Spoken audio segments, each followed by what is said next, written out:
आज आप जानते ही हैं कि हमारा जो किसान आंदोलन चल रहा है उसके संयुक्त किसान मोर्चा की समिति की मैं सदस्य भी हूँ।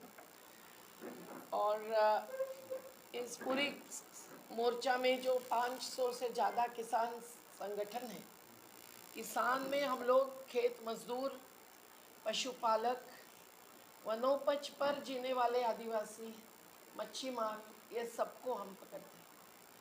हमने 2 बिल्स जो पेश किए हैं लोकसभा में, उसमें ये डेफिनेशन है, किसान की परिभाषा है। तो ये जो 500 संगठनों का जो समन्वय बना है संयुक्त किसान मोर्चा, इसकी भूमिका आज के चुनावी राजनीति में जो 5 राज्यों में चोटी पर पहुंची है, उसमें यही है कि हम लोग किसानों का अपमान अवमानना करने वाले सरकार और सत्ताधीशों को हर मोर्चे पर सबक सिखाए, ये ऐलान जनता से करना चाहते हैं। क्योंकि जो जनता आज नहीं जानती होगी कि सही में ये मुद्दा केवल 3 कानूनों का नहीं है। 3 किसान विरोधी कानून तो वापस लेने ही है, बिजली बिल भी वापस लेना जरूरी है, उसका कानून नहीं बनना चाहिए। लेकिन मुद्दा है कॉर्पोरेटीकरण का। और पूरे देश में हर क्षेत्र में, शिक्षा हो, स्वास्थ्य हो, जो कॉर्पोरेट्स की घुसपैठ है उससे आम जनता को वंचित रखते हुए देश की पूरी लूट हो रही है।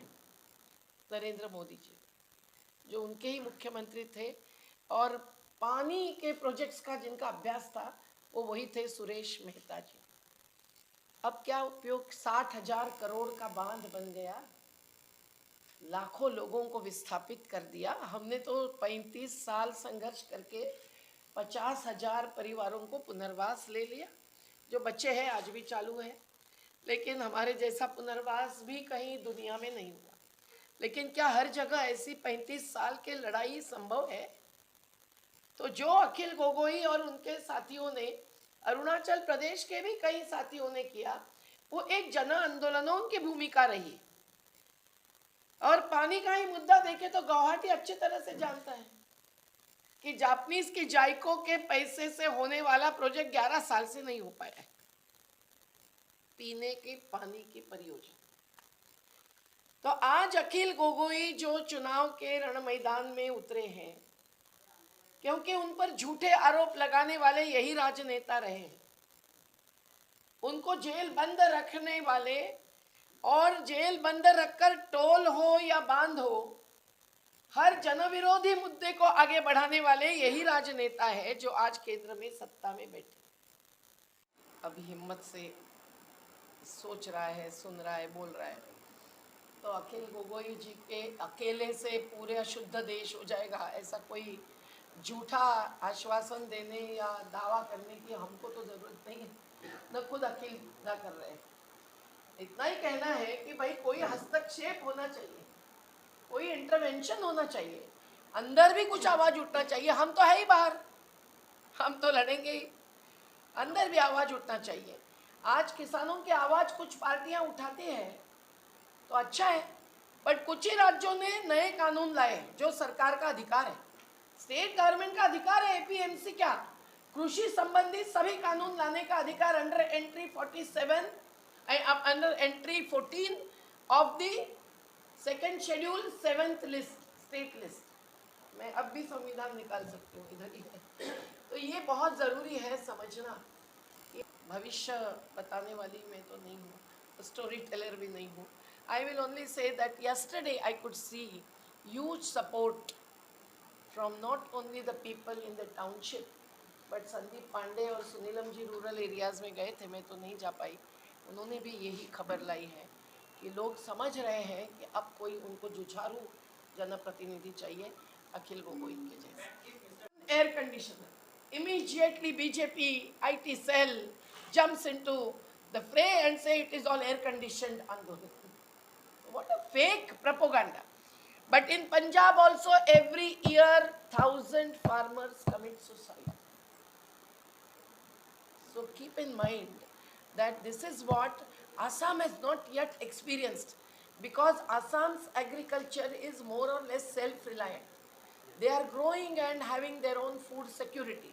But that food security and that agricultural land ownership also will be lost if the contract farming takes over the whole of the country's agriculture sector. And they will change the culture of agriculture, because they will not grow the eatables, the food crops. They will go for cash crops. They want profit over people. And that is what has happened. In Gujarat, sorry, I left it halfway. They commit to purchase, but they don't purchase. When it comes up, they bargain to amendment in these three laws. There they have mentioned that, okay, we are ready to amend it and allow the farmers to go up to civil court. Do you think any magistrate in the civil court will ever give a judgment against the big corporate investors? को मुक्ति दो और vote दो, ये कहते हुए कल शिवसागर में जो जनशक्ति नहीं, जन सैलाब उभर के आया था, वो यहाँ की कृषक मुक्ति की अपेक्षा करता है और यहाँ की जनमुक्ति की भी अपेक्षा करता है। जनता की मुक्ति किस चीज से? भ्रामक प्रचार से। और उस भ्रामक प्रचार की पोल खोल करना आज हमें जरूरी लगता है। आप समझिए कि जहां जहां केंद्र सरकार की, मोदी जी की पार्टी सत्ता में है, वहां वहां हिंसा के बिना कोई राजनीति नहीं चलती। और अखिल गोगोई हो या हम हो, हम आंदोलन जीवी तो है ही। वो क्या बुरा शब्द है? हम तो धन्यवाद देते हैं मोदी जी को, इतना सुंदर शब्द ढूंढकर हमको दे दिया। तरुण गोगोई जी के सामने भी दुर्दैव से अखिल गोगोई को लड़ना पड़ा, क्योंकि ब्रह्मपुत्रा को बहुत कावेरी तक ले जाने की बात करने वाले आज की खबर तो पढ़ चुके होंगे कि चाइना ने तो ब्रह्मपुत्रा को मोड़ लेना चालू किया, हो ही गई करीबन वो परियोजना। तो आसाम की बात किसने उठाई? बिहार बीच में है, गंगा के किनारे, किसने बात उठाई? केवल जन आंदोलनों ने बात उठाई। तो कुछ तो आंदोलन जीवी जनप्रतिनिधि होना जरूरी है। ये अराजकता के प्रतीक मानने वाले हेमंत विश्वकर्मा जैसे ये भी जानते होंगे कि आसाम में आज भ्रष्टाचार बंद नहीं हुआ है। अब वो सत्ताधारी पार्टी में तब भी रहे और आज भी रहे, और तब भ्रष्टाचार था और आज भी चल रहा है। जगह जगह छोटे छोटे हर क्षेत्र में भ्रष्टाचार है, यही आम लोग मुझे कल कहने लगे। तो उसके सामने लड़ने की हिम्मत वाले कुछ जनप्रतिनिधियों का मैं आपको भी कहती हूँ, आप माध्यमों का कॉर्पोरेटीकरण भी देख रहे हैं, भुगत भी रहे हैं। माध्यमों में, मीडिया में काम करने वाले कर्मचारियों की हालत भी अच्छी नहीं है। तो ये समझ लीजिए कि मीडिया की कॉर्पोरेटीकरण एक बात है, पर अगर खेती में कॉर्पोरेटीकरण होगा, अगर कॉर्पोरेट कंपनियों को पूरी लूट की और मजदूरों को निकालने की छूट मिलेगी, तो लड़ने के लिए अखिल गोगोई ही चाहिए।